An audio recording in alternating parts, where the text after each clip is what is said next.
এখানে কিভাবে? হয়তো দৌড়োদৌড়ি হাতাহাতিতে কোনো জিনিসের সঙ্গে ধাক্কা লাগে আর নখটা পড়ে যায়। বাড়ির সবাইকে চেক করো তো, ওদের কারণ হয়তো।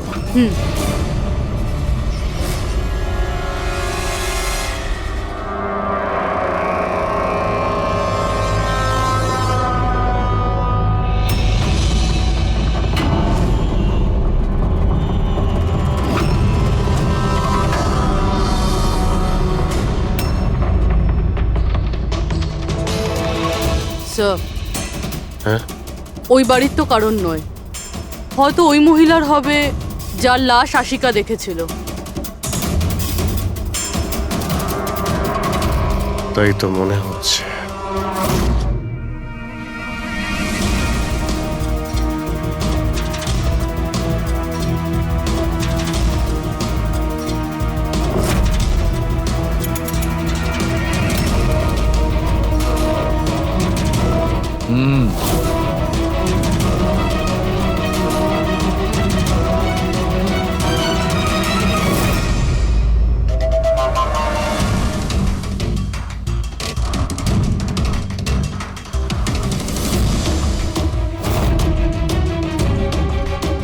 এই ব্যাপার সরকার।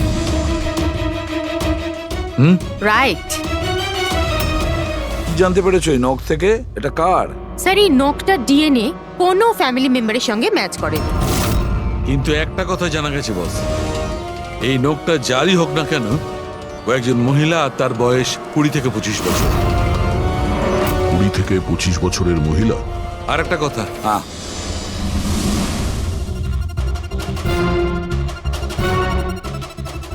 এই যে ছোট্ট ছোট্ট সাদা টুকরোগুলো দেখতে পাচ্ছ, এটা বলতে পারো যে হাই পার্সেন্টেজ অফ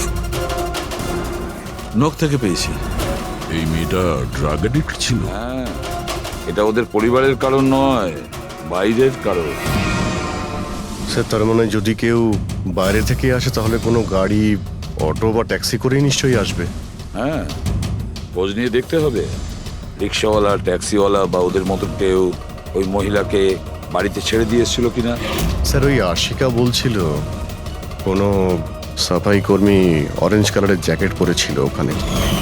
বেহুশ হওয়ার আগে আমি দরজার সামনে একজন মানুষকে দেখতে পাই, কেউ একজন অরেঞ্জ কালারের জ্যাকেট পরেছিল। ও কে, কোথা থেকে এসেছিল, কোথায় উধাও হয়ে গেল, ওর ব্যাপারে খোঁজ নিতে হবে। স্যার, যত ড্রাগ পেডলার্স আছে ওদের কাছে জানতে হবে যে কত মহিলা এই হাই ডোজের ড্রাগস নেয়। অভিজিৎ, একটা কাজ করো, রিক্সাওয়ালা আর ট্যাক্সিওয়ালার কাছে খোঁজ নাও যে ওনাকে বাড়িতে ছেড়ে দিয়ে এসেছিল কিনা, আর মিসিং পার্সনস রিপোর্ট চেক করো। স্যার, শহরে যতগুলো ড্রাগ পেডলার আছে না, সবার কাছে গিয়ে খোঁজ নাও, দেখো ওরা এমন কোনো মহিলাকে চেনে কিনা যে হাই কোয়ালিটির ড্রাগ ব্যবহার করে। আর আমরা গিয়ে ওদের বাড়ির লোকের সঙ্গে কথা বলি, দেখা যাক ওরা কোথায় যায়, কি করে ওই ঘটনার সময়।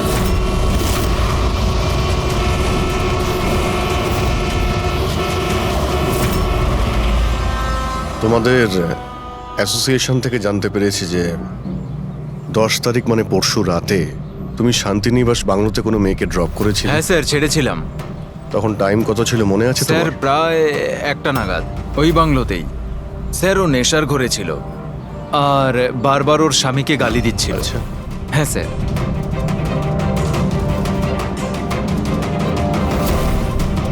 ওই মেয়েটা কি এ ছিল? হ্যাঁ স্যার, এই মেয়েটা ছিল। ওখানে বাংলোর আশেপাশে কোনো গন্ডগোল হয়েছিল কি? না স্যার, গন্ডগোল তো কিছু মনে হয়নি, সবকিছু নর্মালি ছিল। আর একটা গাড়ি দাঁড়িয়ে ছিল, একটা বাইক আর একটা গার্বেজ ভ্যানও ছিল। Garbage van? হ্যাঁ sir. Sir sir sir sir sir sir, আমিও পরশুদিন একজন মেয়েকে শান্তিনিবাস বাংলোর কাছে নামিয়েছিলাম। কটার সময়? স্যার, সম্ভবত 12:30 নাগাদ। আর তুমি একটা সময় নামিয়েছিলে? হ্যাঁ স্যার। আচ্ছা, দেখো তো সেটা কি এই মেয়েটা? না না স্যার, এই মেয়েটা তো নয়। তাহলে একে তুমি একটার সময় নামিয়েছিলে আর 12:30টার সময় যে মেয়েটাকে তুমি নামিয়েছিলে তাকে আবার দেখলে তুমি চিনতে পারবে? একদম স্যার, নিশ্চয়ই চিনে ফেলবো। গুড, চলো। তোমাদেরকে যে যে প্রশ্ন করব তার সঠিক উত্তর আমার চাই। তুই যদি কেউ মিথ্যে বলো না, তাহলে ভীষণ মুশকিলে পড়ে যাবে, বুঝেছো? স্যার মিথ্যে কথা বলে কেন নিজেদেরকে বিপদে ফেলবো? হ্যাঁ তাহলে বলো, যেদিন বকুল খুন হয়েছিল সেদিন কি চেতন তোমার হোটেলে ছিল? হ্যাঁ স্যার, উনি হোটেলেই ছিলেন আর উনি সব সময় ক্লায়েন্টের সাথেই ছিলেন। উনি ক্লায়েন্টের সাথে ডিনারও করেছেন। আচ্ছা, ঠিক আছে। তোমাদের ক্লায়েন্টদের ডিটেলস চাই আমার, আর সেদিনের সিসিটিভি ফুটেজও। শিনা, কীর্তির মায়ের ফুড পয়জনিং কেন হয়েছিল? খাবারে কি মিশিয়েছিলে? আমি কিচ্ছু মেশাইনি। আন্টি তো বাইরে গেছিলেন। যখন যখন উনি ফিরে এসেছিলেন ওনার শরীরটা ভালো ছিল না। স্যার নিতিন আর সিয়া দুজনে সারাদিন বিয়েতেই ছিল। জিজ্ঞেস করার আগে বলছো, মুখস্থ করে এসেছো নাকি? না ম্যাম, যেটা সত্যি সেটাই বলছি। 11টার সময় ফাংশন শেষ হয়ে গেছিল। এরপরে বাকি রইল নিতিন আর শিয়া। ওরা কোথায় গিয়েছিল? স্যার ওরা মনে হয় নিজেদের রুমে চলে গেছিল।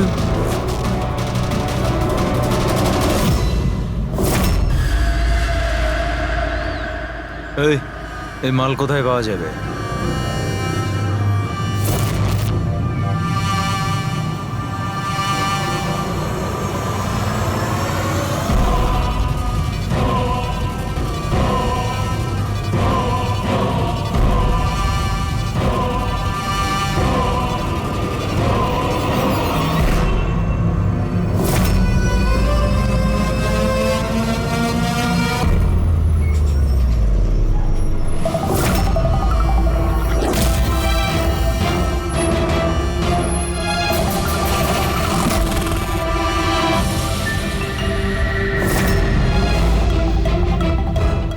মাল চাই।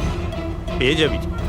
কতটা চাই আর পেমেন্ট কিভাবে করবি? পেমেন্ট মাল ব্যবহার করার পরে। মাল ব্যবহার করার পর দেখ, পালানোর ব্যাপারে না চিন্তাও করিস না।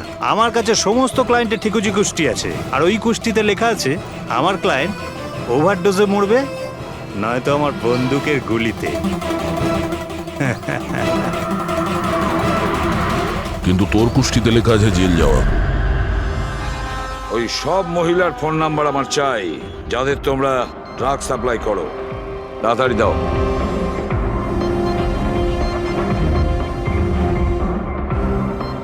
পুরবি, দেখো তো একটু কল করে এই সব নম্বরে।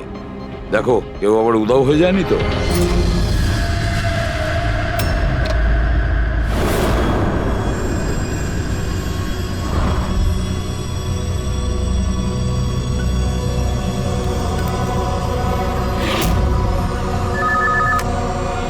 হ্যালো, আচ্ছা, আমি সুনারিকার সাথে কথা বলতে পারি?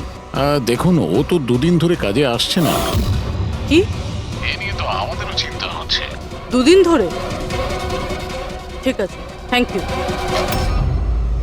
স্যার। হ্যাঁ, স্যার, ডায়েরিতে যে ছবিগুলো ছিল ওর মধ্যে থেকে এই মেয়েটা নিখোঁজ।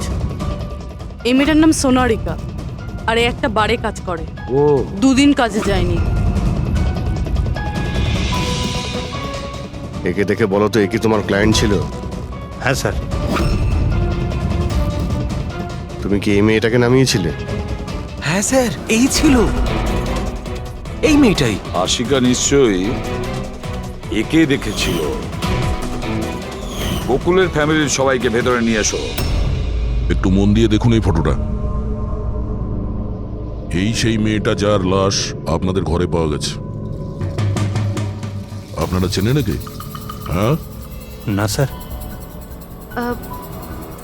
আমি দেখেছি স্যার, বকুল তার সাথে 2 মাস আগেই। বকুলের সঙ্গে দেখা হয়েছিল 2 মাস আগে? কোথায় দেখেছিলেন? একটা হোটেলের বাইরে। আর দাদা বলেছিল ইনি দাদার ক্লায়েন্ট। স্যার, কোনো ড্রাগ অ্যাডিক্টেড বারে কাজ করা কোনো মহিলার সঙ্গে বকুল ছিল, আর এনাদের বলেছে ওই মহিলা ওর ক্লায়েন্ট। কেন কেন মিথ্যে বলেছে ও?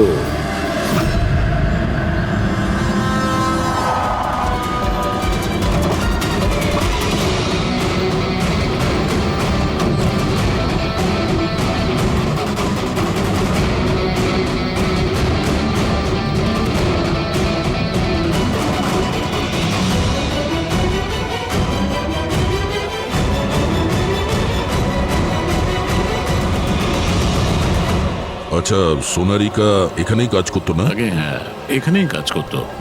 আপনারা কে? সিআইডি। সোনারিকা খুন হয়ে গেছে। সে কি? এই জন্যই দুরাত্রির ধরে ও কাজে আসছে না। হ্যাঁ, কিন্তু আমরাও লাশটা পাইনি। আর সাথে সাথে এই এর নাম বকুলেও খুন হয়েছে। আমরা এটা জানতে চাই যে সোনারিকার সঙ্গে এই বকুলের কি সম্পর্ক ছিল? সম্পর্ক কি ছিল তা তো জানি না, তবে হ্যাঁ, এই লোকটা কখনো কখনো আমাদের বারে ওকে নিতে আসতো। এ ব্যাপারে আরো কিছু খবর আপনাদের তেজি দিতে পারবে স্যার। এই তেজিটাকে? স্যার, এই হলো তেজি। তেজি, সোনারিকা তোমার বন্ধু। এটা বলো যে এই লোকটার সঙ্গে সোনারিকার কি সম্পর্ক ছিল? স্যার, সোনারিকার সাথে বকুলের অ্যাফেয়ার চলছিল। বকুল ওর সমস্ত এক্সপেন্সিভ খরচগুলো দিত, কিন্তু ওর বকুলের বিরুদ্ধে সবসময় কোনো না কোনো অভিযোগ থাকতো। ঠিক কিরকম বলো তো? ওই তো, যেমন ধরুন,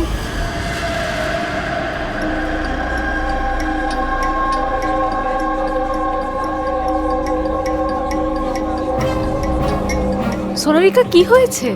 আমি বকুলের সাথে এই সম্পর্কটা আর কন্টিনিউ করতে পারবো কিন্তু না। কেন, কি হয়েছে? না এই সম্পর্কটা রেখে আমি কোনো টাকা পয়সা পাচ্ছি, না ওই বকুল নিজের বউকে ডিভোর্স দিচ্ছে। কিছু একটা করতেই হবে। কি করবি তুই? ব্ল্যাকমেল। কি? আমি ওকে ব্ল্যাকমেল করব যে আমাকে এই নাটকটা করতে বাধ্য করেছে।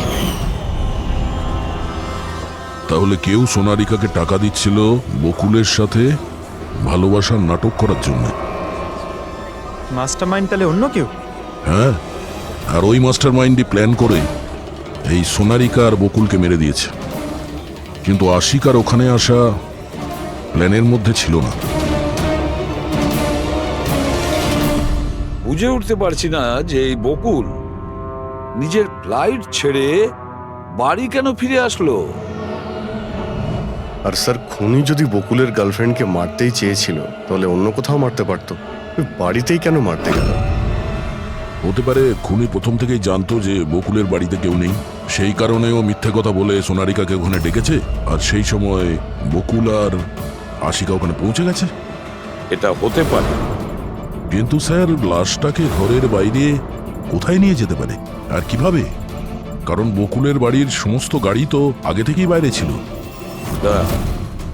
উনি যদি চাইতো তাহলে লাশটাকে টুকরো করে ওর সুটকেসে নিয়ে যেতে পারতো, বা লাশটাকে টুকরো করে প্লাস্টিকে ভরে ডাস্টবিনেও ফেলে দিতে পারতো। ওই যে ডাস্টবিনগুলো আছে না বাইরে। হ্যাঁ স্যার। একটা গাড়ি দাঁড়িয়ে ছিল, একটা বাইক, একটা গার্বেজ ভ্যানও ছিল। কি? রাত্রি 1টার সময়? রাত্রি 1টার সময় বাংলোর বাইরে ময়লার গাড়ি দাঁড়িয়ে ছিল? তার মানে স্যার এই খুনটা প্ল্যান করা ছিল। খুনি গার্বেজ ভ্যান নিয়ে এসেছিল লাশটাকে সরিয়ে ফেলার জন্য। আর স্যার, এই ফ্লুরোসেন্ট অরেঞ্জ কাপড় গার্বেজ ভ্যানের লোকেরাই তো পরে। স্যার, হ্যাঁ, চেতন যেই কোম্পানির বিজনেস ডিনারে গিয়েছিল, এই নামে কোনো কোম্পানিই নেই। আমার বিজনেস মিটিং ছিল হোটেল কিডসে। আর কীর্তির মা বাইরের কিচ্ছুই খায়নি। আমার মা ব্যান্ড্রয় থাকেন। মায়ের হঠাৎ করে ফুড পয়জনিং হয়েছিল, আমি তাই মায়ের কাছে আবার গেছিলাম। একবার ফুড পয়জন হোক কেমন? ঠিক আছে, এটাও জানা দরকার যে যে রাতে বকুল আর ওই মেয়েটা খুন হয়েছে, ওই রাতে খান্ডালা থেকে কোনো ট্যাক্সি বা প্রাইভেট কার বাংলোতে এসেছিল কিনা। সিনার কথা অনুযায়ী ওনার এই অবস্থা ঘরের খাবার খেয়ে হয়নি। হ্যাঁ, এটা সত্যি। মা ঘরের কোনো খাবার খায়নি, বরং মা তো আমাকে বলছিল যে মা ড্রাইভারের সাথে কোথাও বাইরে গেছিল আর কারে বসে কিছু ওষুধ খেয়েছিল। ওষুধ খেয়েছিল? হ্যাঁ, আমাদের ড্রাইভার অমনও তাই বলছিল। তোমাদের ড্রাইভার এখন কোথায়? স্যার, আমি সমস্ত ড্রাইভারদের নিয়ে এসেছি যারা গার্বেজ ভ্যান চালায়।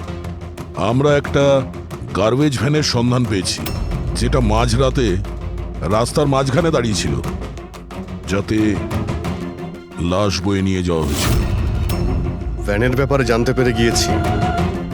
সার্ভেলেন্স ক্যামেরাতে আমরা সেটা পরিষ্কার দেখতে পেয়েছি। কেন?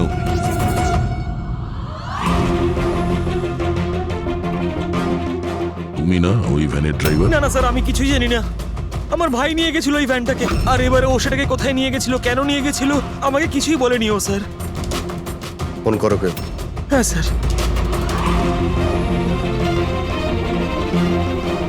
হ্যাঁ হ্যালো, হ্যাঁ ভাই কোথায় আছিস রে তুই?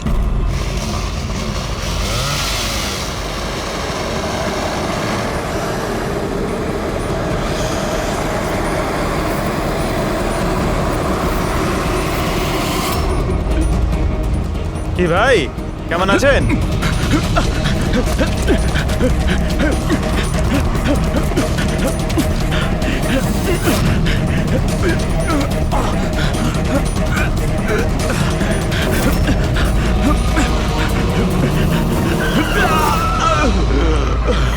স্যার আমি সব সত্যি কথা বলছি, আমি যা কিছু করেছি ওই ফোন কলের ভিত্তিতেই করেছি। বকুল স্যারের বাংলো থেকে কল করেছিল। কে ফোন করেছিল বকুলের বাংলো থেকে? আমি তো তাকে কখনো দেখিনি, শুধু গলার স্বর শুনেছিলাম। মহিলা ছিল না পুরুষ? স্যার কখনো কখনো মহিলার গলার স্বরেও ফোন আসতো, আর কখনো পুরুষেরও। স্যার সে যেই হোক না কেন, সে বকুলের বাড়ির লোকই। হ্যাঁ, কিন্তু তুই এগুলো করেছিস কেন? কেউ ফোনে কিছু বলে দিল তুই করে দিবি? হ্যাঁ স্যার আমাকে লোভ দেখানো হয়েছিল যে আমার 5 লাখের দেনা শোধ করে দেওয়া হবে যদি ওনার কথা আমি শুনি। তো স্যার আমি লোভে পড়ে গিয়েছিলাম স্যার। আমি কোনো খুন করিনি স্যার, আমি শুধু লাশটার একটা ব্যবস্থা করেছিলাম স্যার। লাশ কোথায়?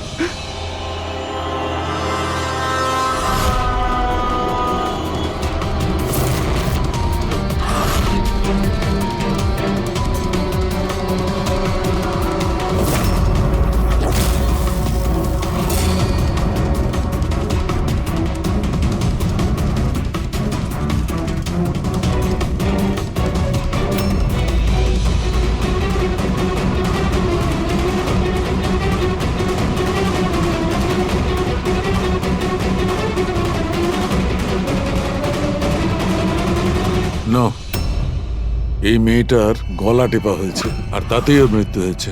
এই জন্য এর খুনের কোনো চিহ্ন খুঁজে পাওয়া যায়নি ক্রাইম সিন থেকে। আর এর পায়ের বুড়ো আঙ্গুলের নখটাও ভাঙা রয়েছে।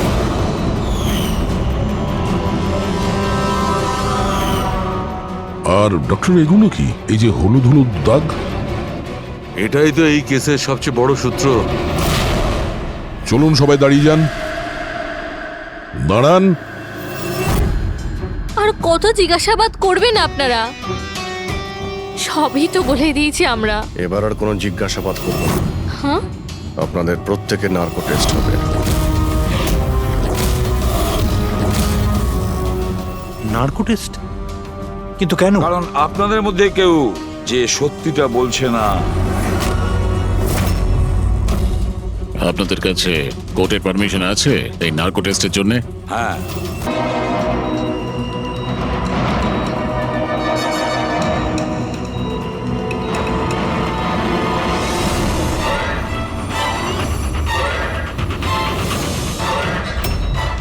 ঘুম আসছে? যা আমি আপনাকে বলবো তার সঠিক সঠিক উত্তর দেবেন, ঠিক আছে? সোনারিকাকে আপনি চেনেন? বকুলের যে অ্যাফেয়ার ছিল ওর সাথে, এটাও জানতেন আপনি?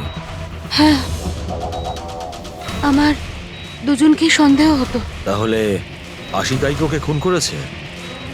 আশিকা তো সোনালিকাকে চিনতই না, তাহলে খুন কি করে করবে? আপনার এখন ঘুম পাচ্ছে? সোনারিকাকে আপনি চেনেন? না। বকুলের সাথে সোনারিকার অ্যাফেয়ার আছে, এটা কি আপনি জানেন? না। তাহলে আশিকাই কি ওকে খুন করেছে?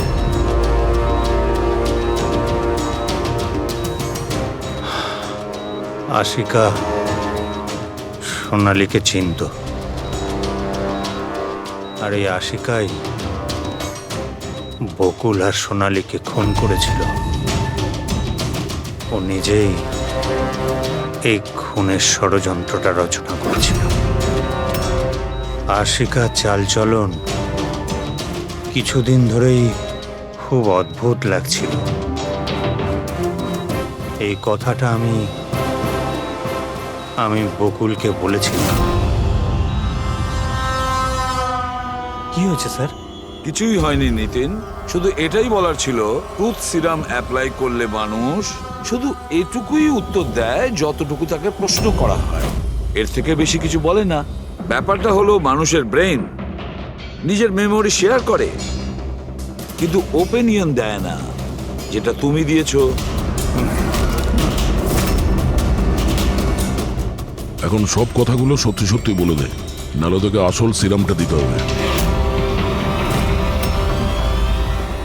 আসল সত্যিটা মানে? মানে আমরা যে ইঞ্জেকশনটা দিয়েছিলাম ওটা আসল ট্রুথ সিরাম ছিল না, ওটা গ্লুকোজ ইঞ্জেকশন ছিল। হোয়াট? তোমাকে আমরা আগেই সন্দেহ করেছিলাম, কিন্তু চেয়েছিলাম সব সত্যিটা তুমি নিজের মুখেই স্বীকার করো।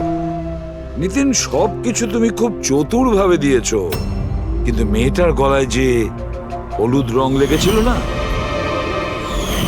সেটাই তোমাকে ধরিয়ে দিয়েছে। সেই হলুদ যেটা বিয়ের সময় তোমার হাতে লেগেছিল। এই যে হলুদ রঙের পার্টিকেলস গুলো দেখতে পাচ্ছ, এইগুলো আসলে হলুদ, আর এই হলুদের সঙ্গে আটা আর তেল মেশানো হয়েছিল। আটা, তেল আর হলুদ। মুখে কোনো হলুদ নেই, শুধু এইখানে, এই গলার কাছে। কোথা থেকে আসতে পারে এই হলুদ? স্যার শিয়া বলছিল যে ওরা খান্ডালা গেছিল বিয়ের জন্য, আর ওখানে গায়ে হলুদের অনুষ্ঠানে যুক্ত হয়েছিল।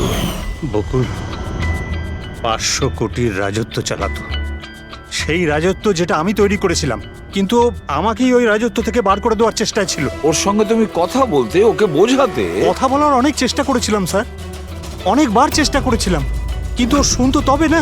ভাই ছিল আমারও, আমি কখনো মারতে চাইনি ওকে, কিন্তু পুরো রাজত্বটা নিজের নামে করতে চাইছিল। সেজন্য আমি একটা প্ল্যান করলাম। কি প্ল্যান করেছিলে? বকুল আর আশিকার প্রায় প্রতিদিনই ঝগড়াঝাটি হতো। ও আশিকাকে ছেড়ে দিতে চাইছিল। আমি সোনালীকে টাকার লোভ দেখালাম, আর ওকে বললাম যে বকুলের সাথে মিথ্যে ভালোবাসার নাটক করে যাক, আর একদিন সময় হলে ওকে বিয়েও করে নিক। আসলে আমি এই সোনালীর মাধ্যমেই আমার হারানো রাজত্ব ফিরে পেতে চাইছিলাম। কিন্তু ওকে কেন মেরে দিলে?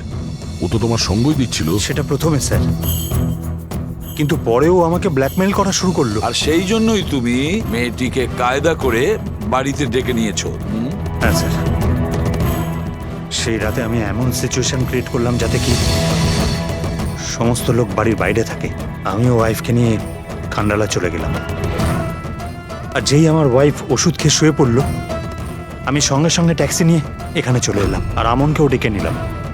সোনালীর ঘরে পৌঁছতেই, দেখো সোনালী, আমার কথাটা বোঝার চেষ্টা করো। যদি এই মাঝপথে তুমি আমার সঙ্গটা ছেড়ে দাও, তো আমার পুরো প্ল্যানটা বানচাল হয়ে যাবে। হয়ে যাক তোমার সব প্ল্যান বানচাল, আমার কিচ্ছু যায় আসে না তাতে। আর এমনিতেও ওই বকুলের প্রতি আমার কোনো ইন্টারেস্ট নেই। আমি ওকে ভালোবাসি না, আর ওকে বিয়েও করতে চাই না।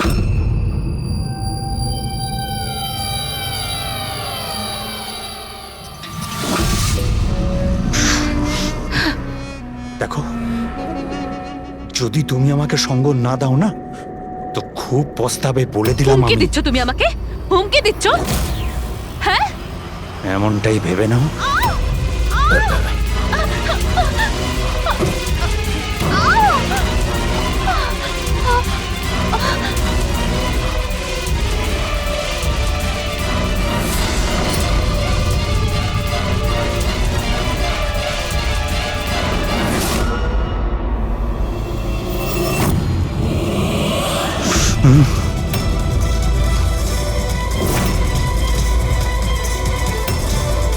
দাদা, বকুল,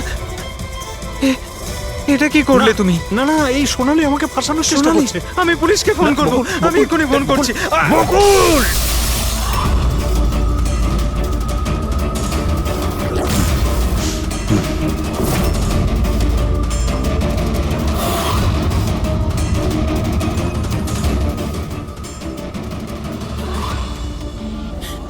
বকুল!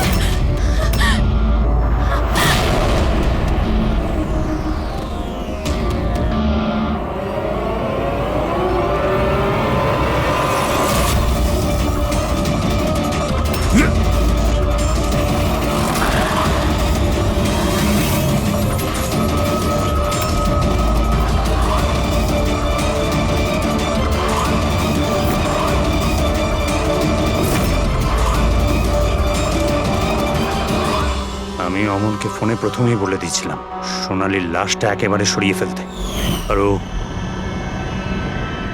একেবারে সেই কাজটাই করেছিল। টাকার লোভে পড়ে তুমি এতটাই অন্ধ হয়েছিলে যে নিজের সম্পর্কটাই ভুলে গিয়েছিলে, নিজের ভাইয়ের প্রাণটা নিয়ে নিয়েছো, আর তার উপরেও নিজের সঙ্গী মেয়েটিকেও খুন করলে তুমি। আইন তোমাকে কোনোদিন ক্ষমা করবে না, কঠোরতম শাস্তি হবে তোমার, হয়তো ফাঁসি।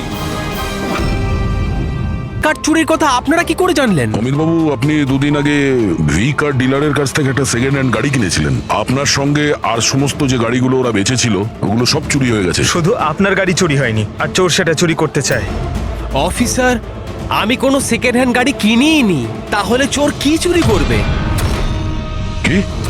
কিন্তু ডিলারদের কাছে যে বায়ার্স লিস্ট ছিল তার মধ্যে তো আপনার নাম আছে। এই দেখুন, আপনার আইডি প্রুফ আর এই অ্যাড্রেস জমা আছে ওদের কাছে। স্যার, এই আইডি আর অ্যাড্রেস তো আমারই, কিন্তু স্যার আমি কোনো কার্ড কিনিনি। কাউকে অথরাইজ করেছিলে কেনার জন্য? না ম্যাডাম। আপনার আইডি প্রুফ আর লাইসেন্স চোরেদের কাছে কি করে গেল? জানি না স্যার। আপনার আইডি প্রুফ কোথাও রেখেছিলেন বা কাউকে দিয়েছিলেন? না স্যার, কাউকে দিইওনি আমি। হ্যাঁ, আমি ল্যামিনেশন করতে গেছিলাম কিছু ডকুমেন্টস, তো কিছুক্ষণের জন্য ডকুমেন্টস আমি দোকানে ফেলে চলে গেছিলাম। তো দোকানদার আমাকে ফোন করেন যে আমার ডকুমেন্টসগুলো পড়ে আছে, যেন আমি নিয়ে নিই। স্যার, হতে পারে ওখান থেকে কেউ এই ডকুমেন্টস চুরি করেছে। হতে পারে, কিন্তু আপনাদের মতো বুদ্ধিমান লোক এরকম ভুল কি করে করেন? যদি ফেসে যেতেন না তাহলে বাঁচা মুশকিল হয়ে যেত। সরি স্যার, এবার থেকে খেয়াল রাখবো। ফেক আইডি দিয়ে গাড়ি কিনে আর বাকি গাড়িগুলোকে চুরি করে ও কি করতে চাইছে? স্যার, ও যেই হোক ওখানে গাড়ি নিতে নিশ্চয়ই এসেছিল, আর ওই সময় রাকেশ ছাড়া ওখানে যারাই ছিল তারা নিশ্চয়ই ওকে দেখেছিল। হ্যাঁ, দেখেছে তো নিশ্চয়ই। চলো ওখানে গিয়ে জানার চেষ্টা করি। 5টা সেকেন্ড হ্যান্ড গাড়ি, 4টে চুরি হয়েছে, বাকি রয়েছে একটা। সেটাও কেউ কিনেছে কিন্তু জানা যাচ্ছে না। বড়ই অদ্ভুত ব্যাপার না? স্যার, এই 5 নম্বর গাড়ি কেনার জন্য আইডি প্রুফ, অ্যাড্রেস প্রুফ সমস্ত কিছু নকল ব্যবহার করা হয়েছিল। স্যার, ফেক আইডেন্টিটি দিয়ে গাড়ি কেনার কি কারণ হতে পারে? কারণ তো অনেক কিছুই হতে পারে পুরবি, কিন্তু আমাদের এর আসল কারণটা খুঁজে বের করতে হবে, আর সেই জন্য ভি কার বাজারের সমস্ত ইতিহাস ঘাঁটতে হবে।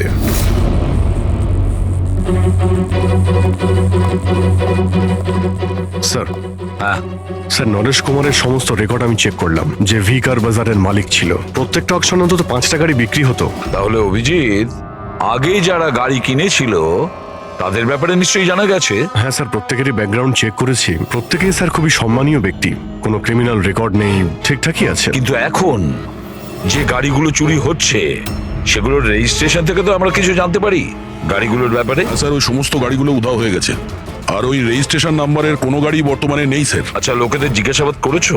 হ্যাঁ স্যার, জিজ্ঞাসা করেছি, কিন্তু স্যার ওনারা জানেন না যে গাড়িগুলো কোথায় হারিয়ে গেল।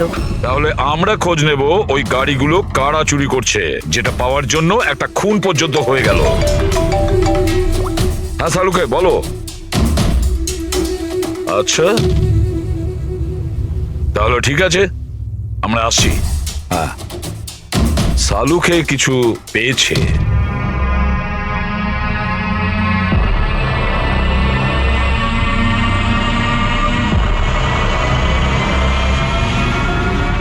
হ্যাঁ সালুকে বলো। বস, ক্রাইম স্পটে আমি এই পাতাটা পেয়েছি, যেটা একটা বাওবা ট্রি এর। বাওবা ট্রি? ওখানে আশেপাশে তো কোনো বাওবাব গাছ ছিল না। পাতাটা বাইরে থেকে এসেছে। স্যার, হতে পারে এই পাতা খুনির জামায় লেগেছিল। হতে পারে। স্যার, এই পাতার সাথে সাথে আরো একটা প্রমাণ পাওয়া গেছে। এই পোকাটা, এটাকে রাইনো বিটল বলে, আর এটা শুধু জঙ্গলে পাওয়া যায়। জঙ্গলের গাছের ব্রাঞ্চেস, স্টেমস আর ঘাসের স্তূপের মধ্যে পাওয়া যায়। এটাও হয়তো বাইরে থেকেই এসেছিল, হয়তো খুনির জুতো বা ড্রেসের মধ্যে লেগে। মানে খুনি এমন জায়গায় যাতায়াত করে যেখানেই রাইনো বিটল পোকাটা আছে আর বাওবাবের গাছও আছে। খোঁজ নিয়ে দেখতে হবে সেই জায়গা যেখানে বাওবা ট্রি আর রাইনো বিটল পাওয়া যায়। স্যার, শহরের বাইরে জঙ্গলের মধ্যে 3-4টে এলাকা আছে যার মধ্যে এরকম গাছ পাওয়া যায়। তাহলে একটা কাজ করা যাক, ওই জঙ্গলে যাওয়ার পথে আশেপাশে যদি কোনো সিসিটিভি ক্যামেরা লাগানো থাকে তাহলে সেটার ফুটেজ চেক করতে হবে। হতে পারে ওই খুনি চুরি করা ওই গাড়িগুলোকে নিয়ে জঙ্গলের দিকে যাচ্ছিল, যেখানে বাওবা ট্রি আছে আর রাইনো বিটল পাওয়া যায়।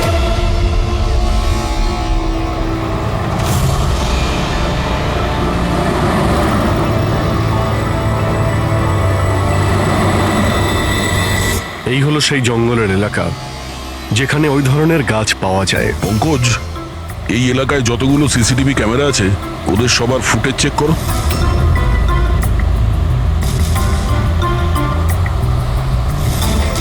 আরটিও সেন্টার, আমি ইন্সপেক্টর পঙ্কজ বলছি। আমি ট্রাফিক ক্যামসের ফুটেজ চেক করতে চাই। আমার পাসপোর্ট প্রয়োজন। হ্যাঁ,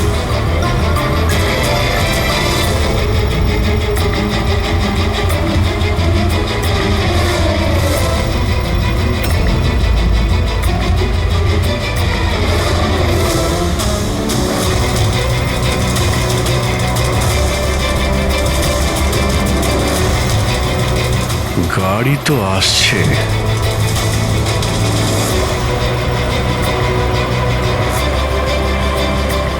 স্যার, রাস্তা তো এখানেই শেষ হচ্ছে, মনে হচ্ছে গাড়িগুলো এখানেই আছে।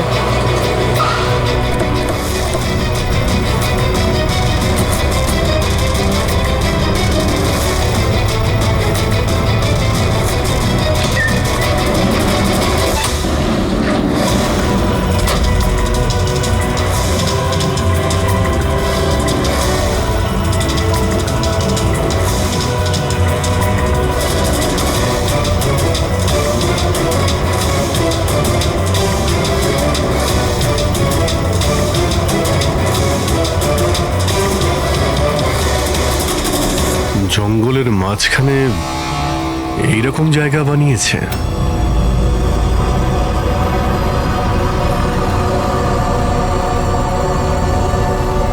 এখানে কোনো গাড়িও দেখতে পাচ্ছি না।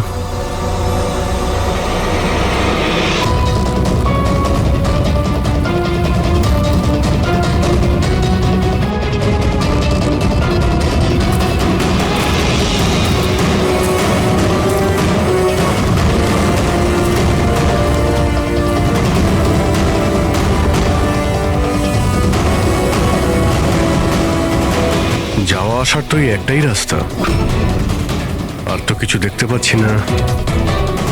কিছুই বুঝতে পারছি না। স্যার, গাড়ি কেন? টায়ারের চিহ্নও পাইনি। নেই স্যার। তাহলে গাড়িগুলো গেল কোথায়? উধাও হয়ে গেল নাকি? আরে তো ডেড এরিয়া, আগে যাওয়ার রাস্তাও নেই। গাড়ি যদি এখান থেকে ফেরত যেত তাহলে ফুটেজে পাওয়া যেত। এই 5টা গাড়ি শিওর তো এখানেই এসেছিল, এবার এখান থেকে কোথায় গেল সেটাই বুঝতে পারছি না। আচ্ছা, এই গাড়িগুলো মাটিতে ঢুকে গেছে না আকাশে উড়ে গেছে? স্যার, যে গাড়িগুলো চুরি হয়েছিল তার মধ্যে বিনয় আর এই আকাশ, ওরাই এই স্কেচটা বানিয়েছে। এ কোনো পুরনো পাপি নয় তো? না স্যার, রেকর্ড চেক করেছি, তার মধ্যে তো নেই। এ নতুন খেলোয়াড় মনে হচ্ছে।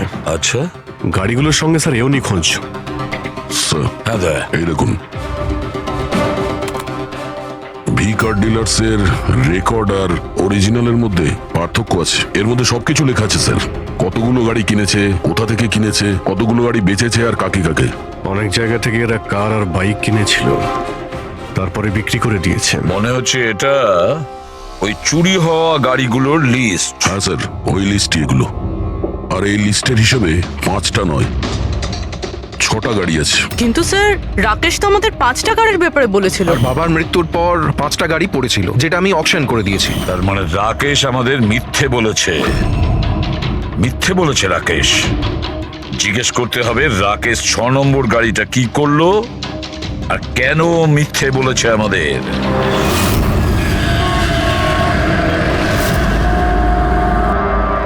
স্যার, আমি আপনাদের মিথ্যে কেন বলবো? তুমি আমাদের ওই 6 নম্বর গাড়িটার ব্যাপারে বলনি কেন? কোন 6 নম্বর গাড়ি? সেই গাড়িটা যেটা তোমার বাবা অকশনের জন্য নিয়ে গেছিল। গাড়ি 6টা ছিল, 5টা নয়। হ্যাঁ স্যার, ওই গাড়িটা আমি আমার এমপ্লয়ি রাজুকে দিয়েছিলাম। হ্যাঁ, রাজু আছে। আরে সোজাভাবে কথা বলতে পারছো না? গোল গোল ঘোরাচ্ছ কেন? আমাদেরও সময় নষ্ট করছে আর নিজেরও। রাজুকে গাড়ি কেন দিয়েছিলে? হ্যাঁ স্যার, রাজু আমার বাবার সঙ্গে বহুদিন ধরে কাজ করছে, আর ও বলেছিল গাড়িটা আমাকে দিয়ে দাও, আমি ট্যাক্সির মতো ব্যবহার করব, আমার খরচ তুলে নেব। আর এমনি ব্যবসা বন্ধ করার ছিল, তাই আমি ওকে গাড়িটা দিয়ে দিয়েছিলাম, আর তার বদলে কিছু টাকাও পেয়েছিলাম। কিন্তু স্যার 6 নম্বর গাড়ির তো অকশন হয়নি, আর খুনি কোনো না কোনো কারণে তো সেকেন্ড হ্যান্ড গাড়ির পিছনেই পড়ে আছে। স্যার হতে পারে খুনি ওটাকেও চুরি করার চেষ্টা করছে। আচ্ছা, রাজু এখন কোথায়? রাজু তো আজকে আসেনি। এই রাজুর বাড়ির অ্যাড্রেস দাও। যেভাবেই হোক এই 6 নম্বর গাড়ি আর রাজুকে খুঁজতেই হবে। স্যার এই রাজু বাড়িতে নেই। ওর ফোন ট্রেস করো, দেখো ওর কারেন্ট লোকেশন কোথায় দেখাচ্ছে। Right sir. স্যার এই গাড়িগুলো চুরি হওয়ার পিছনে ওনারের ছেলে রাকেশের হাত নেই তো? কারণ অকশনের ব্যাপারে ওই জানতো, আর কোন গাড়িটা কার কাছে যাবে এটার ব্যাপারেও ডিটেলস ওই জানতো। না পূর্বী, এই সবার পেছনে রাকেশের হাত তো হতে পারে না। যদি ওর হাত থাকতো তাহলে ও কার বিক্রি করতো কেন? যদিও কার চুরি করাবে তাহলে অকশন কেন করলো? স্যার লোকেশন পেয়ে গেছি ওর, হাইওয়ে নাম্বার 45। Highway number 45। এই রাজুই বলবে গাড়ি চুরির পিছনে কার হাত রয়েছে।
ZX8596 খোঁজ নিয়ে দেখো গাড়িটা কার নামে রয়েছে, পালিয়ে যাবে কোথায়। এই গাড়িটা সিআইডি গ্যারেজে নিয়ে যাই, জানা তো যাক ওর মধ্যে কি আছে যার জন্য রাজুর উপর হামলা হয়েছে। ঠিক আছে। স্যার এই গাড়িকে নিয়ে গেল। রাজু বাবু, আপনি ঠিক আছেন তো? আপনার গাড়ি কোথায় গেল? ও নিয়ে গেছে। কে নিয়ে গেল? আমি জানি না। ও কে ছিল, এলো, আমি আটকালাম, কিন্তু ও জোর করে গাড়ি নিয়ে এদিকে চলে গেল। যে কোনো ভাবেই হোক ওই গাড়িটাকে খুঁজতেই হবে। যদি এদিকেই যায় তাহলে খুব একটা দূরে যেতে পারেনি, তাড়া করে ধরে নেবো ওকে। ঠিক আছে, লোকাল পুলিশকে ইনফর্ম করে দাও, চেকপোস্টগুলোকে অ্যালার্ট করো, ওরা যেন পালিয়ে যেতে না পারে।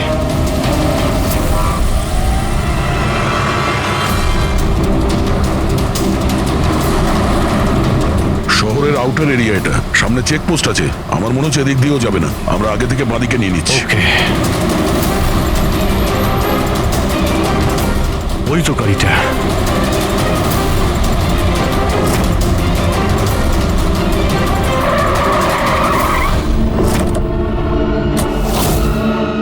বাইরে আয়, বাইরে আয়। এক্সকিউজ মি, হ্যালো, আমার নাম শেখর, নার্কোটিক ডিভিশন। আর এই গাড়ি চুরি করে নিয়ে যাচ্ছিলাম না আমি, এই গাড়িতে কোকেন লোকানো আছে, তাই নিয়ে যাচ্ছিলাম আমি।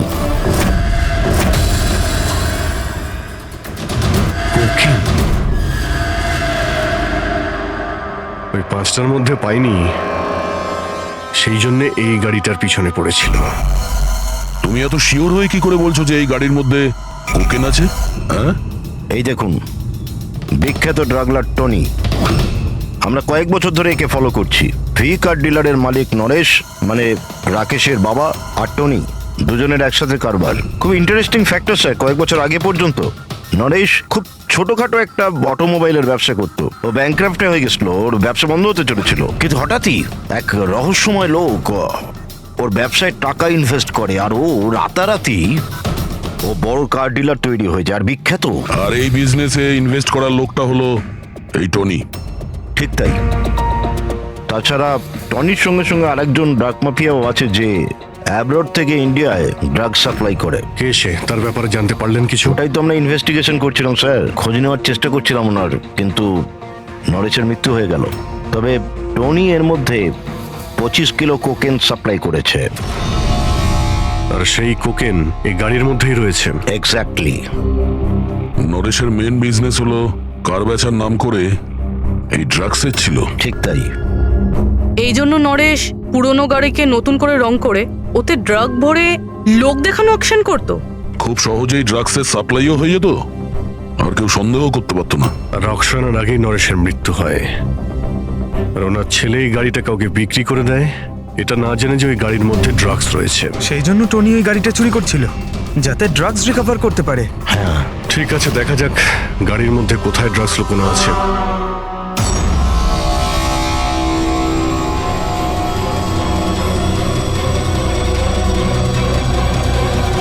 স্যার, ড্রাগস কোথাও দেখতে তো পাচ্ছি না। মনে হচ্ছে পুরো গাড়িটাকেই খুলতে হবে।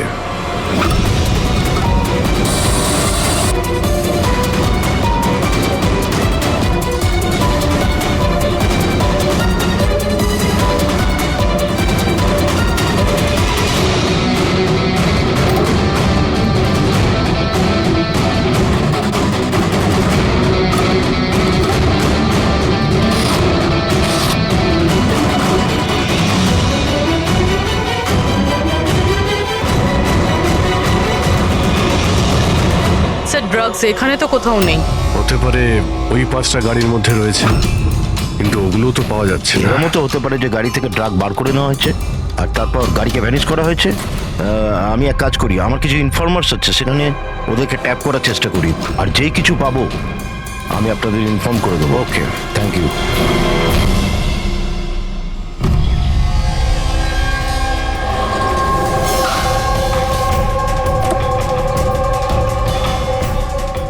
ইনফর্মার তো এই জায়গার কথাই বলেছিল।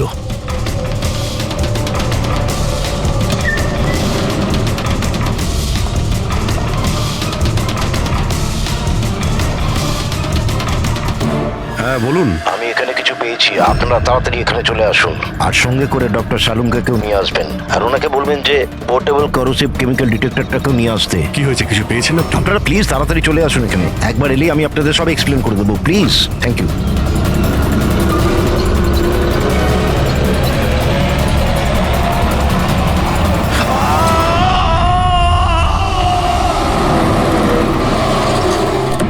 স্যার, গাড়ি তো এখানেই রয়েছে, শেখরকে কোথাও দেখতে পাচ্ছি না। ভিতরে গিয়ে দেখি।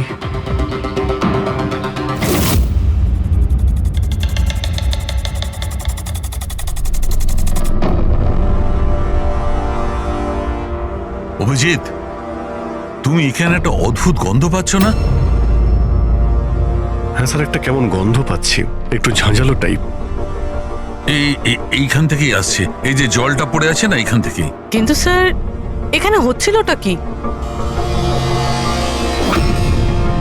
স্যার, একবার উপরে তাকিয়ে দেখুন, হয়তো হয়তো এই জল এখান থেকে এসেছে। রবি, ভুল করে হয়তো হাত লাগিও না। আমার মনে হচ্ছে না যে এটা শুধুমাত্র জল, যেরকম গন্ধ পাচ্ছি আমার মনে হচ্ছে এতে কিছু আছে। কেমিক্যাল ডিটেক্টর দিয়ে এটাকে চেক করতে হবে। উনিও আমাকে বলেছিলেন যে কেমিক্যাল ডিটেক্টর নিয়ে আসতে। এক মিনিট, আমি আসছি। অদ্ভুত ব্যাপার, বুঝতে পারছি না ও গেল কোথায়। পুরবি, একটু সরো দেখি।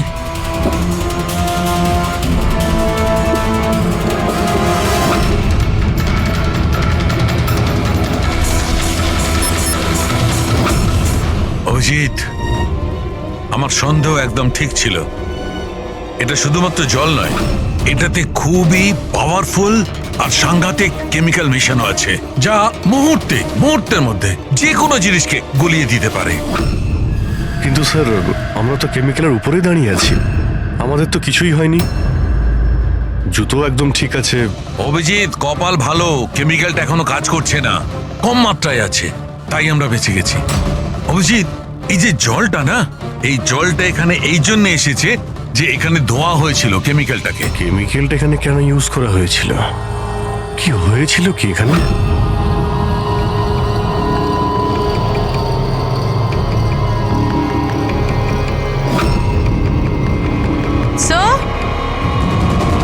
স্যার এই দেখুন। অভিজিৎ, এটা তো কোনো মানুষের হাত।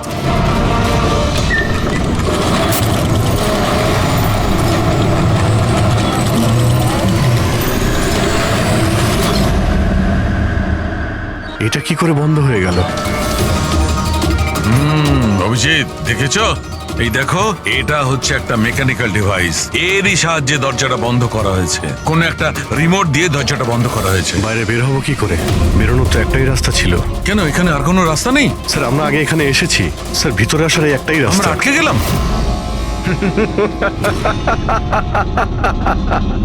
তোমরা তো ফেঁসে গেছো। তোমাদের সাথেও সেটাই হবে যেটা গাড়িগুলো আর শেখরের সাথে হয়েছিল। তোমরা কি করেছো ওর সঙ্গে? যে হাত তোমরা দেখেছিলে ওটা শেখরেরই ছিল। কে তুমি? কি চাইছো? দয়াকে ফোন করে বলো কি ও 6 নম্বর গাড়ি নিয়ে যেন এখানে চলে আসে। ওকে বলে দাও কোনো চালাকি না করতে, নাহলে প্রাণ চলে যাবে। কারণ এখানে সব রাস্তা বন্ধ আছে, যেটা আমার ইশারাতেই খোলে এবং বন্ধ হয়। বেশি ভাববার সময় নেই তোমাদের কাছে। এখন তুমি এবং তোমার বন্ধুদের প্রাণ তোমাদের হাতে আছে। আচ্ছা, ঠিক আছে।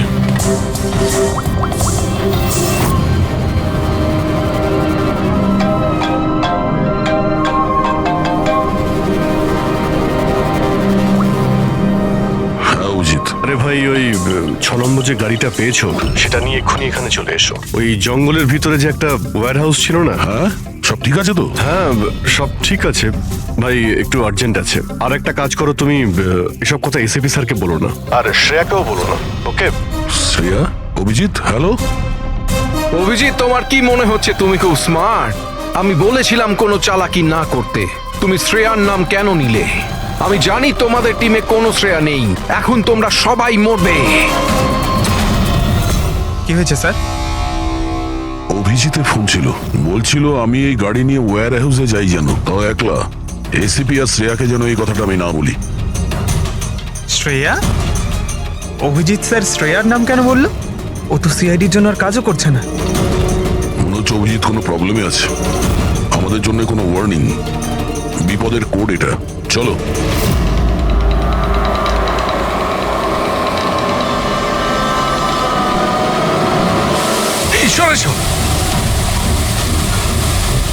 পেছনে পেছনে স্যার, পিছনে সরে আসুন।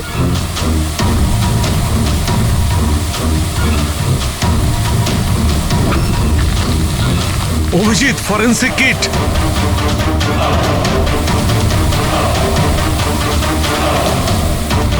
স্যার, এখান থেকে বের হতে হবে। যদি এখানে থেকে যাই তাহলে আমাদের অবস্থাও ফরেন্সিক কিটের মতো হবে। কিন্তু কিভাবে?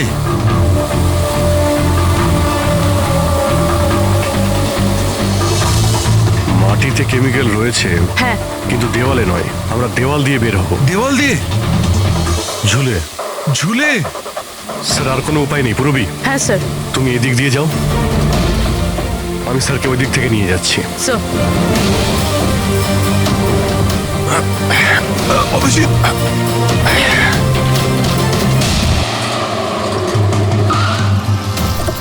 গাড়ি এখানেই আছে।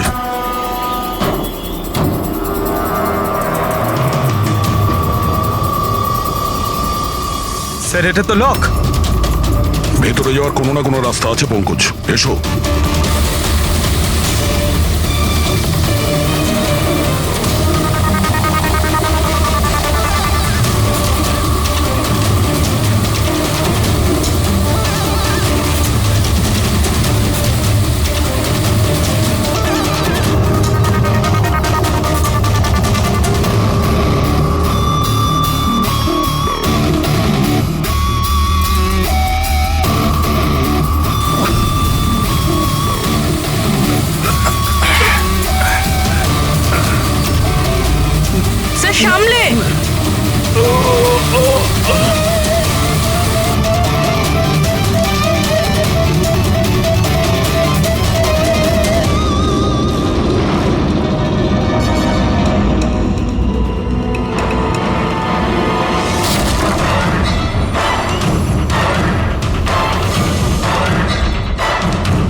অভিজিৎ? অভিজিৎ স্যার, পুরবি। অভিজিৎ, আওয়াজ শুনতে পাচ্ছ? স্যার আমার মনে হচ্ছে ওরা কিছু শুনতে পাচ্ছে না।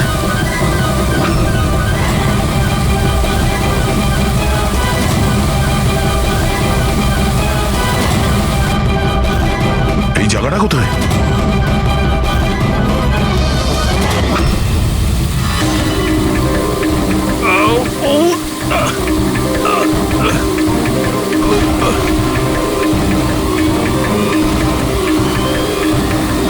Sir sir sir!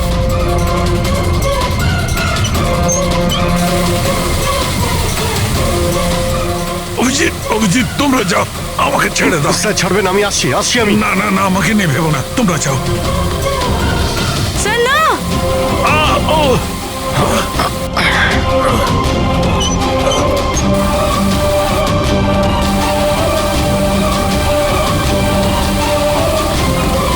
Sir sir sir sir হাত ছাড়বেন না স্যার।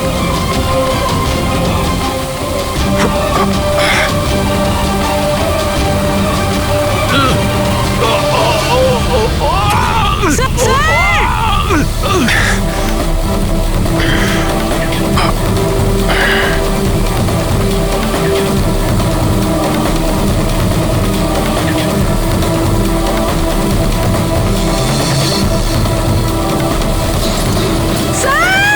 সালুকে স্যার, দেখো আশেপাশে কিছু আছে কিনা, তাড়াতাড়ি।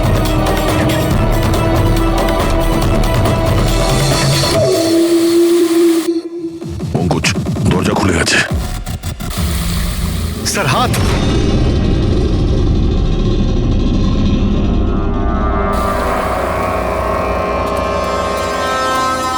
ডক্টর সালুকে? ভালো আছে? এটা কি করে হয়ে গেল ভাই? এখানে তো কেমিক্যাল ছিল। স্যার আমরা বুঝতে পারিনি স্যার, অনেকগুলো নব ছিল, সবগুলো ঘুরিয়ে দিচ্ছি। হতে পারে সেই কারণে ওটা বন্ধ হয়ে গেছে আর জল আসা শুরু করেছে। এটাই ঘটেছে, এটাই ঘটেছে। তুমি যেটা করেছো, ওই যে কেমিক্যালের নবটা বন্ধ করে দিয়েছো, ওয়াটার নবটা খুলে দিয়েছো। জল যেই পড়েছে কেমিক্যাল ধুয়ে গেছে এখান থেকে। থ্যাংক গড, আমার হাতটা ভালো আছে। থ্যাংক গড স্যার, আপনার হাতটা ভালো আছে, না হলে ফরেন্সিকের সমস্ত কাজ সারিকাকে করতে হতো। আরে স্যার, আমি আপনার ভালোর জন্যই বলছিলাম। আরে স্যার,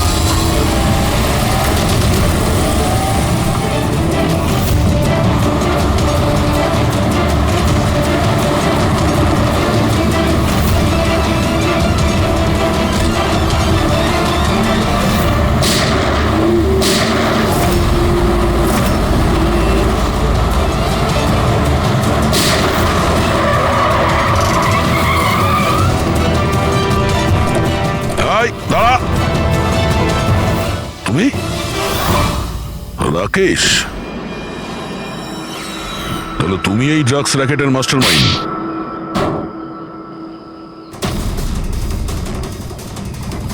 দাদা, এই হলো সেই কারচোর। বাবা মারা গেছে তো ছেলে সামলে নিচ্ছে ড্রাগসের কারবার? হ্যাঁ না স্যার, আমি তো ড্রাগসের ব্যাপারে জানতামই না। জানতে না? হ্যাঁ, তার জন্যই তুমি এত বড় ষড়যন্ত্র করেছিলে।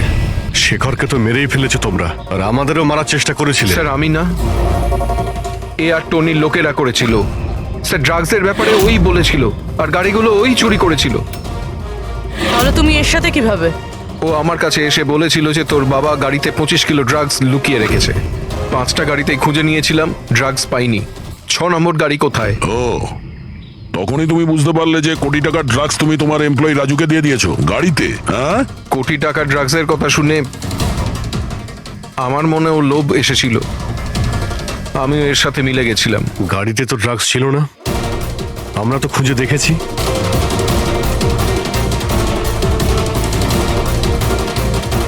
স্যার, ড্রাগস কারে নেই, কারটাই ড্রাগস। কি? গাড়ি ড্রাগস মানে কিভাবে?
এই সাদা জিনিসটা কোকেন। এগুলো সব রাকেশের বাবা করতো? হ্যাঁ স্যার, রাকেশের বাবা কোকেনের কেমিক্যাল কম্পাউন্ড বানাতো, কোকেন হাইড্রোক্লোরাইড। ওটা দিয়ে ফ্লেক্সি গ্লাস আর ফাইবার গ্লাস বানাতো, যেটা পুরনো গাড়িকে নতুন করতে ব্যবহৃত হতো, যেমন উইন্ডস্ক্রিন, উইন্ডোজ, বাম্পার আর গার্ড এইসব। তারপরে গাড়িগুলোকে এখানে নিয়ে আসতো, তারপরে এই কেমিক্যাল দিয়ে সেগুলোকে গলিয়ে কোকেন বার করত। ট্রাক যেদিক থেকে ওদিকে যাচ্ছে কেউ জানতেও পারতো না। তোমাদের মতো লোক সমাজ আর দেশের শত্রু। কিছু টাকার জন্য তোমরা মৃত্যু বেচো, মৃত্যু। আইন তোমাদের কঠিন থেকে কঠিন শাস্তি দেবে। এটা তোমাদের মতো আরো লোকেদের জন্য শিক্ষা হবে। নিয়ে চলো এদের, এরাই বলবে ওই টনি কোথায় লুকিয়ে বসে আছে। চল। ওই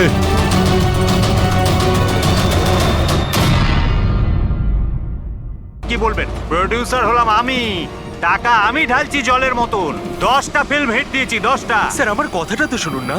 আমরা ফ্লাইটে যেতে পারতাম, কিন্তু এই ট্রেনের জার্নির দ্বারা আমি আপনাদের একটা কিছু ফিল করাতে চাইছি। ফিল করাতে চাইছিল? বলো কি ফিল করাতে চাইছো? আমার গল্পটা একজন ভয়ঙ্কর খুনি বেহরামের ওপর বেস করে, যে অনেক ভয়ঙ্কর অপরাধ করেছে আর অনেক লোককে মৃত্যুশয্যায় শুইয়ে দিয়েছে। আর আজ থেকে 100 বছর আগে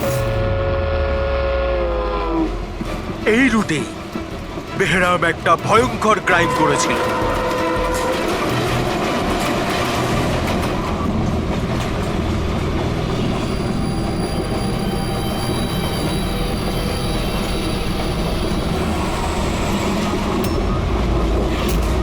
এই রক্ত কি করে?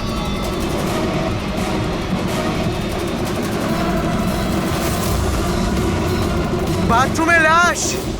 আরে কি হলো? কি হয়েছে? কি হয়েছে? দেখছি আমি। কি হয়েছে? তুমি বসো না, শোনো এবার গল্পটা। 100 বছর আগে ট্রেনটা টানেলের ভিতরে ঢোকে।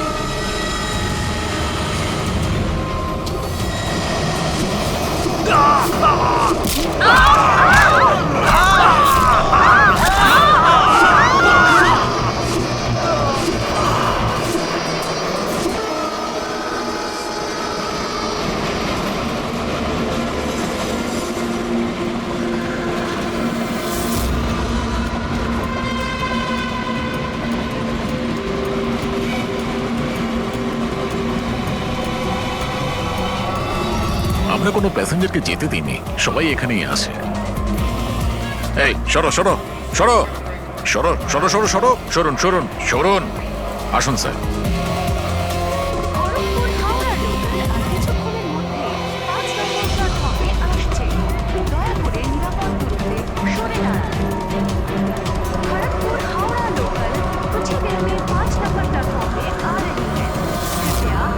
सुरक्षित दूरी बनाए रखें। Kharagpur Howrah express coming on platform number 5. Please keep a safe distance. 2 number platform से एक थ्रू ट्रेन जाएगी। স্যার, কারোর শরীরে কোনো আঘাতের দাগই নেই স্যার। সবার মৃত্যু ঘাড় ভেঙে যাওয়ার জন্য হয়েছে স্যার। দেখো তো, একটু চেক করো, দেখো কারো আইডেন্টিটি পাওয়া যায় কিনা। এদের জিনিসপত্রও চেক করো। বাইরের লোকগুলোকে জিজ্ঞাসাবাদ করি। আচ্ছা, আপনারা কেউ কি কিছু বলতে পারবেন? এসব কিভাবে হলো? কে খুন করতে পারে? হ্যাঁ স্যার, কম্পার্টমেন্টে অন্ধকার ছিল, এই জন্য দেখতে পারিনি স্যার। দিনের বেলায় কম্পার্টমেন্টের ভিতরে অন্ধকার কি করে? স্যার, ট্রেন সুড়ঙ্গ দিয়ে যাচ্ছিল, এই জন্য অন্ধকার ছিল। আর ওই অন্ধকারের সুযোগ নিয়েছে আর এদেরকে মেরে ফেলেছে।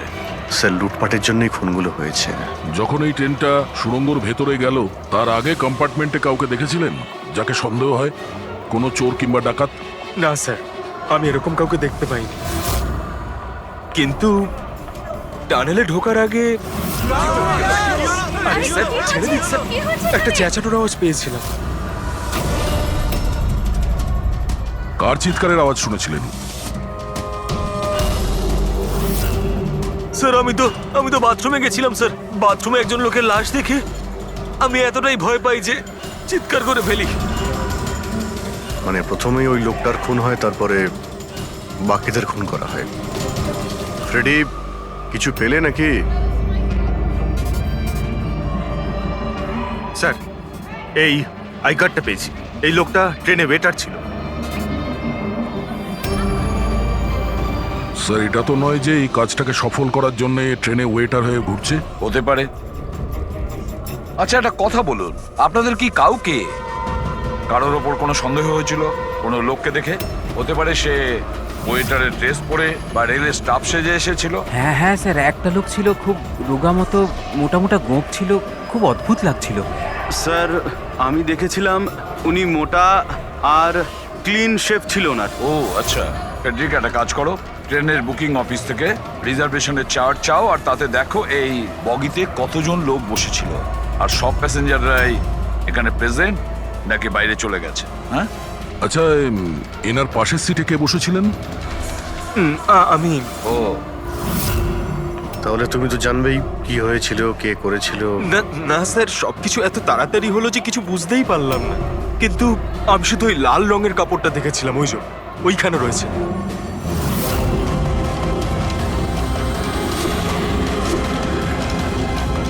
ওটাকে বাইরে নিয়ে এসো তো।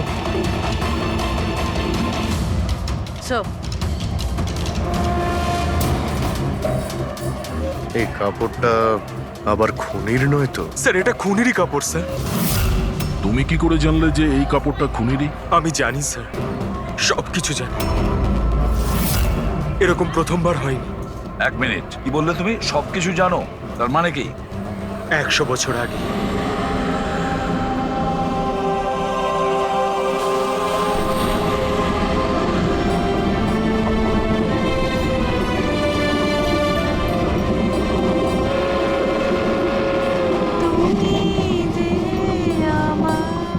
এই বহরাম তো সবার জীবন অতিষ্ঠ করে রেখেছে। এই দেখুন, আমি তো শুনেছি ও অশুভ শক্তির সঙ্গে কথাও বলতে পারে। হ্যাঁ, কিন্তু ওর মুখ কিন্তু কেউ দেখেনি। সে কি? হ্যাঁ, আর ধরে নাও যদি আমাদের সামনে দিয়ে চলে যায় বা আমাদের পাশে এসে বসে, কেউ এটা বুঝতেই পারবো না যে ওই হলো বেহরা। সেটা তো ঠিক কথা।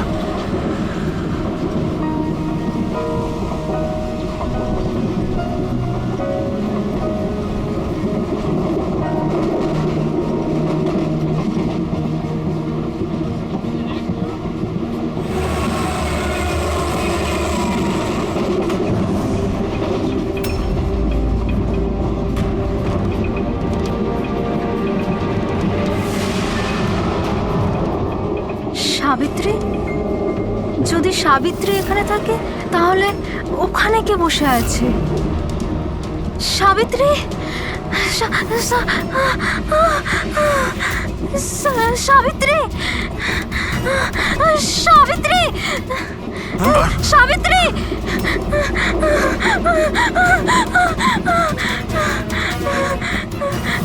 সাবিত্রী? কোন সাবিত্রী তো এখানে বসে আছে। জামাই বাবু, সাবিত্রীকে কেউ মেরে ফেলেছে, ও লাশ পড়ে আছে। তাহলে এ কে?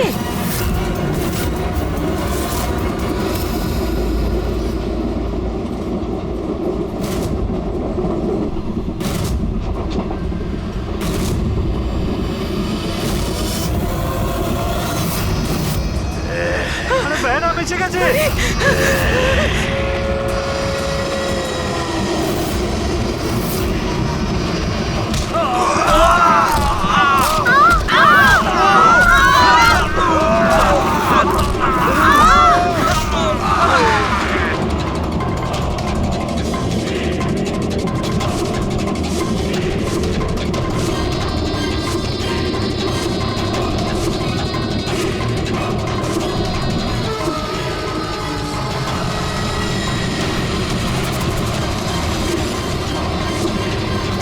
ওর নাম বেহরাম ছিল।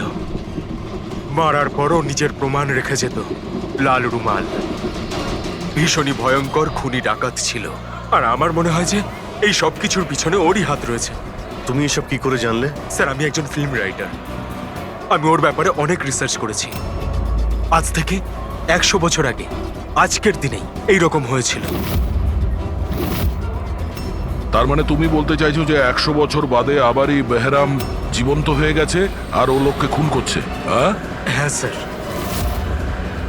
একটা কথা বলো, এই ঘটনাতে তুমি কি করে বেঁচে গেলে? স্যার এটা তো ঈশ্বরের কৃপাই বলতে পারেন।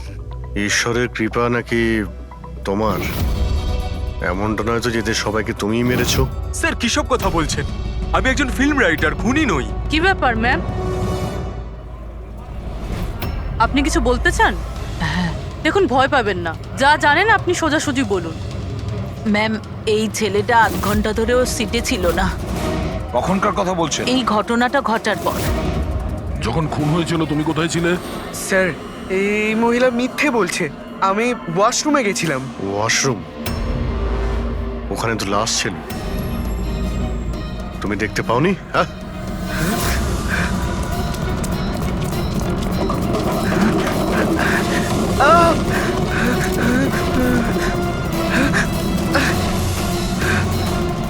বল, কেন মেরেছিস এদেরকে? হ্যাঁ স্যার, আমি মারিনি ওদের। আমি খুনি নই। আমি তো এই ছোটখাটো একটা চোর। এটা আমার মোবাইল। এটা আমার এক মোবাইল। মিনিট, এই নাও, যাও। ওই রাইটার রঘুকে সঙ্গে নাও, বিউরোতে গিয়ে খুব ভালো করে জিজ্ঞাসাবাদ করতে হবে ওকে।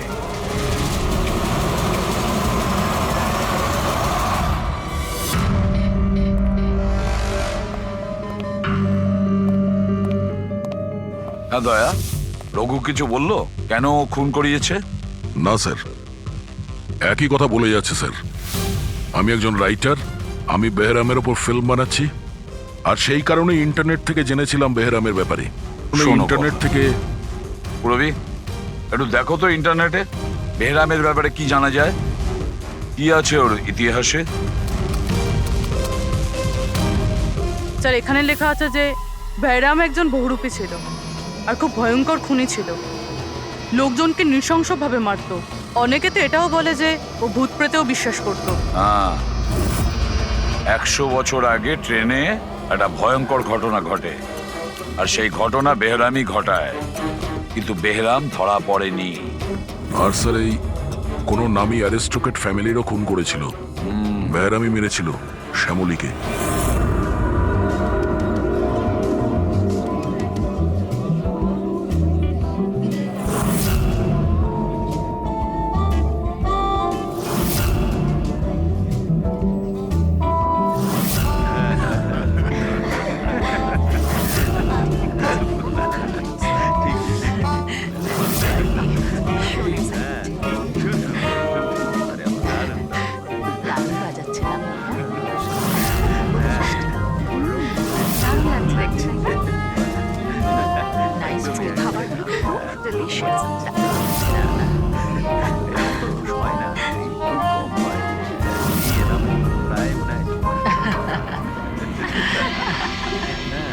Well, আমি শুনেছি বেহরাম খুব ডেঞ্জারাস কিলার আছে। অনেক লোকের খুন করিয়াছে। আরে না না, এ একদম সাধারণ অপরাধী। আমাদের ছেলে কোথায় গেল? এত বড় ডিল ফাইনাল হতে চলেছে, ও তো এখানে থাকা উচিত। ব্যাস এসেই যাবে। আপনারা ডিসকাশন কন্টিনিউ করুন। ওয়েল মিস্টার বিক্রম, আমি ডিসাইড করেছি তোমার কোম্পানিকে রেল রোড বানানোর জন্য অ্যাওয়ার্ড দেওয়া হবে। এর অনারে তো একটা উৎসব হওয়া উচিত। রবিন বাবু, আমরা এই ডিলে খুবই খুশি হয়েছে। এবার আপনার কোম্পানিকে কিনে নিতে আমরা প্রস্তুত। থ্যাংক ইউ, এ আমাদের কাছে খুব খুশির মুহূর্ত। সিকিউরিটির ব্যবস্থা সব করা আছে তো? আবার বেহরাম এখানে চলে এলে পার্টিটা অসম্পূর্ণ থেকে যাবে। ভয় পাওয়ার কোনো দরকার নেই, সিকিউরিটির ব্যবস্থা করেছে বিক্রম, আর যতক্ষণ ও আছে ততক্ষণ চিন্তার কোনো ব্যাপার নেই। আর আসল ব্যাপারটা হলো, এই শহরের নাম করা কুক আর আমার নিজের হাতে করা শিকারের খাবার খাবেন আপনি। এটা তো সবে শুরু প্রবীণ বাবু, আস্তে আস্তে আমি আপনার কাছ থেকে সবকিছুই নিয়ে নেব, সবকিছু। কি বলছেন আপনি? আমি কিছু বলছি না, সবই ভগবানের আদেশ।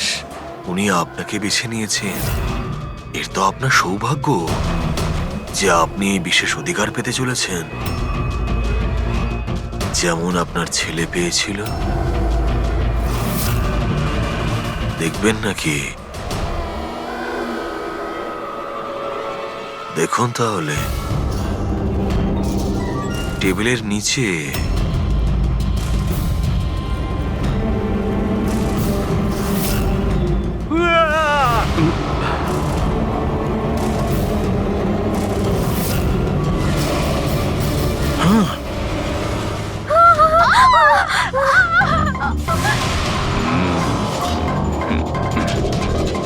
এটা আপনার পার্সোনাল বডিগার্ডের বডির অঙ্গ, ইউ নো ম্যাডাম,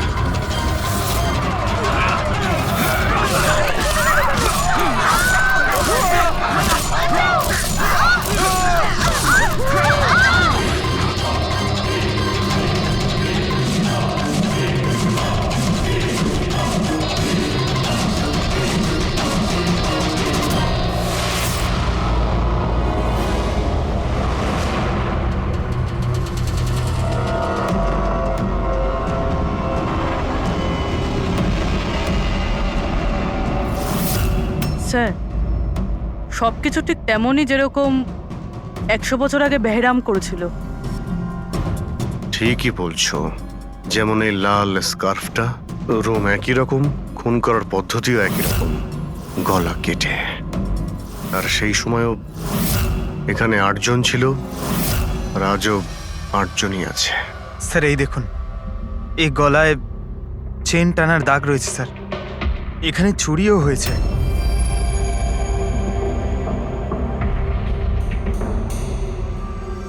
কি জানো তুমি এর ব্যাপারে? এসব কে করেছে? হ্যাঁ স্যার, এই অতিথিদের মধ্যে একজন ছিলেন স্যার, উনি ধনী আর বৃদ্ধ, ওই টেবিলের ওখানে বসেছিলেন।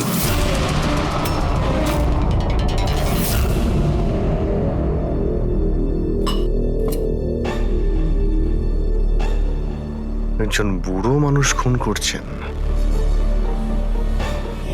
নাকি কোনো বহুরূপী যে বেশ বদলে লোককে খুন করছে, যেমন বেহরাম করত?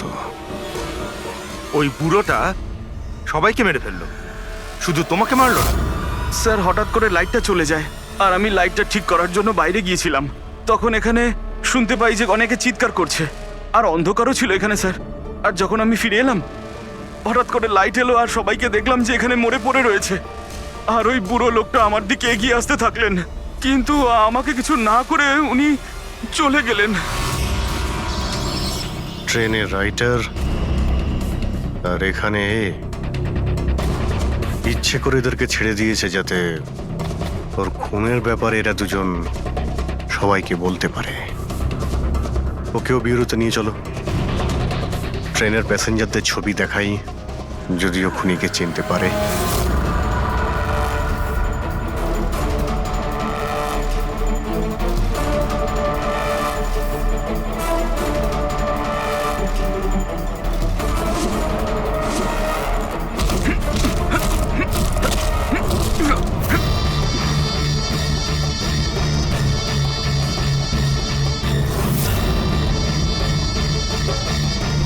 মাস্টার, আরো বলি দিতে চাই, আরো খুন করতে চাই আমি। শাস্তি পাবেন, আরো শাস্তি পাবেন আপনি। এইরকমই দেখতে ছিল ওই লোকটা? হ্যাঁ স্যার, একটু একটু এরকমই দেখতে ছিলেন। ফেডরিক, প্যাসেঞ্জারদের এই ছবিটা দেখাও, ওরা বলুক এই ছবি দেখে এদের মধ্যে কেউ ছিল কিনা।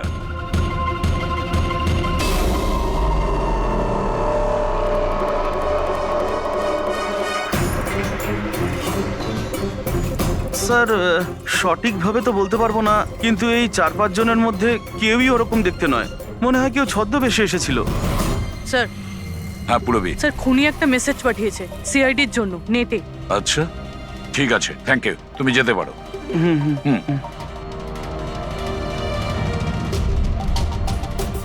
স্যার, ভিডিও তো ওয়েবসাইট থেকে ডিলিট করা হয়েছে, কিন্তু ভাইরাল হয়ে গেছে।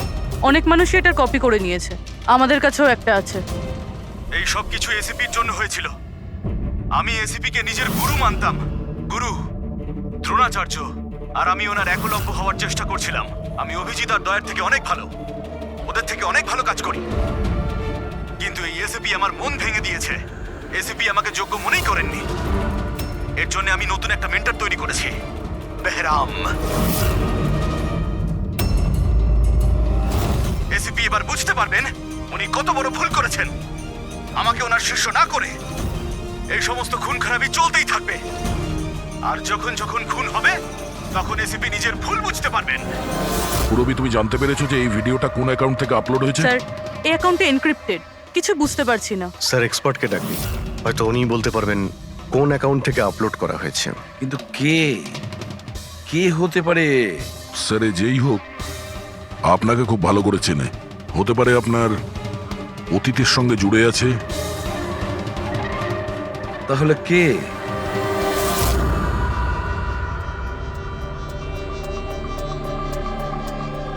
স্যার, এটা যারই অ্যাকাউন্ট হোক, খুবই স্মার্ট, আর ওর পর্যন্ত পৌঁছানোর সব রাস্তাই ও বন্ধ করে রেখেছে। আইপি অ্যাড্রেস দিয়ে কিছু জানা যাবে না? লোকেশন আইপি কিছু? অ্যাড্রেস তো এনক্রিপ্টেড আছে, লোকেশনও বোঝা যাবে না স্যার। আরে ভাই, কোনো তো রাস্তা থাকবে। স্যার, দেখছি আমি, এখানে সময়টা আছে, ভিডিওটা কটার সময় আপলোড হয়েছে। ওকে, তো টাইম থেকে জানতে পারা যাবে? হ্যাঁ, অবশ্যই খোঁজ পাওয়া যাবে। এটা এমন একটা সফটওয়্যার যেটা বলে দেবে কোন সময়ে কত এমবির ফাইল আপলোড করা হয়েছিল। আর ওই লোকটা যে ভিডিওটা আপলোড করেছিল সেটা মোটামুটি ওই 3 এমবির মতো। দুপুরে 1:16 করা হয়েছিল। একবার লোকেশনটা জেনে যাই, তারপরে ভিডিও আপলোড করা লোকটাকে খোঁজা খুব সহজ হয়ে যাবে। এটাই ওই জায়গা স্যার যেখান থেকে ভিডিওটা আপলোড করা হয়েছিল।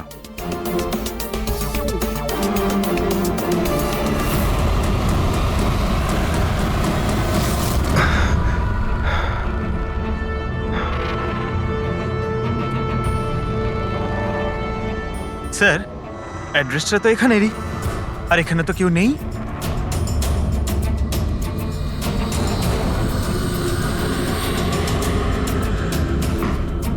স্যার, এটা স্টোর রুম। চলো গিয়ে দেখি।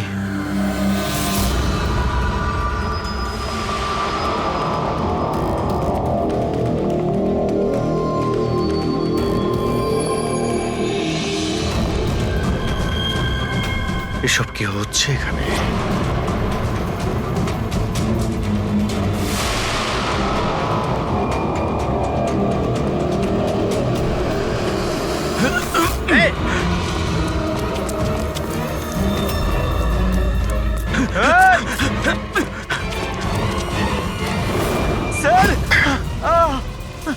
না, পঙ্কজ, পা তুলো না। আমার মনে হচ্ছে এখানে কোনো ট্রিগার রয়েছে। পা তুললে এটা টেনে নেবে তোমাকে। টানো ফ্রেডি।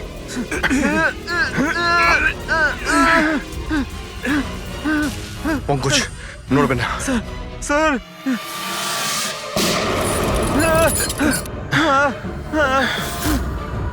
ঠিক আছো? হ্যাঁ, ঠিক আছো তো? খুনি কিন্তু ভীষণ চালাক, দেখা না দিয়ে আমাদের নাকের ডকা দিয়ে পালিয়ে গেল। জানি না কি ফাঁদ পেতে রেখেছে এখানে। এক কাজ করি, এই বাড়িটার ভালো করে তল্লাশি নি, যদি ওর ব্যাপারে কোনো প্রমাণ পেয়ে যাই।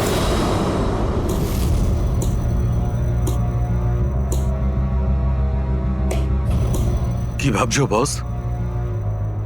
আমি ভাবছিলাম ওই খুনির কথা। ও বলছিল ও একলব্য আর আমি দ্রোণাচার্য। একলব্য আর দ্রোণাচার্য।